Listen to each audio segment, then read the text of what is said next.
Hello there ladies and gentlemen, today is a Wednesday, it's the 5th of September, and that means it's time for the Season 1 premiere episode of Tips and Tactics from Guild Wars 2 Online. So the plan for this show is to look at and break down one very small part of PvP in Guild Wars 2 every single Wednesday and really into the depths of the game.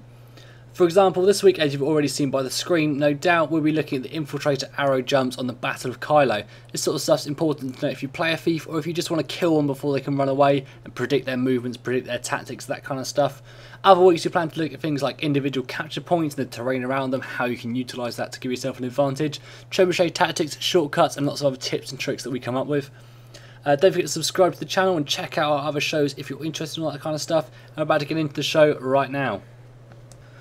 So first up we're going to look at some jumps you can use around the trebuchets. These are on either side of the map.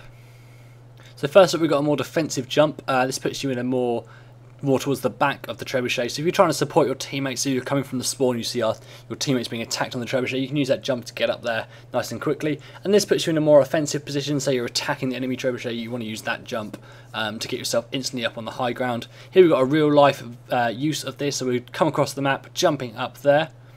There's actually no player here, but if there was someone on the trebuchet, of course this would have given us the element of surprise and they wouldn't have seen us coming so much as if we'd gone up the side lane. So some jumps now around the courtyard areas either side of the clock tower. This first one's great if you're trying to get up towards the clock tower very quickly, and this one is great escape jump. It's the same jump, same area, so we're being ganked heavily there and we can jump away and we're now nice and safe sat up there and they can't get to us.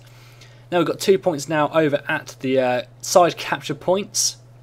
So there's a few jumps you can utilise around here. So this is the first one, you can get up onto the ledge there. Not really needed in that situation, we're just sort of using that to show off how they work. But you can see the jump being made.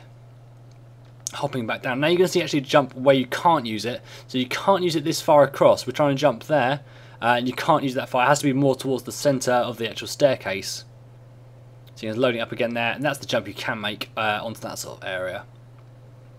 So another one here, they're coming down towards us to engage us here, and we can just hop across and escape. This of course gives us a bit more range on them nice and quickly. It makes it a bit harder for them to chase us because they have to go around the long way and they can't make that jump. Now for the clock tower itself, this is of course the central point of the map and where you're going to be spending a lot of time no doubt.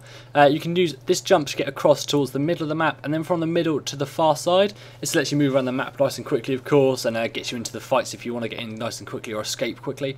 And we've got another jump here from these side ramps across onto the roof itself. You can use that for chasing down a player or even escaping if you're being heavily focused. So now for our real life example, we're fighting a lich up on the clock tower. Pretty hard to bring down a lich 1v1 anyway, and then we've got some support coming in from him now. He's got 2 players joining him, so we're going to have to fall out of this fight very quickly.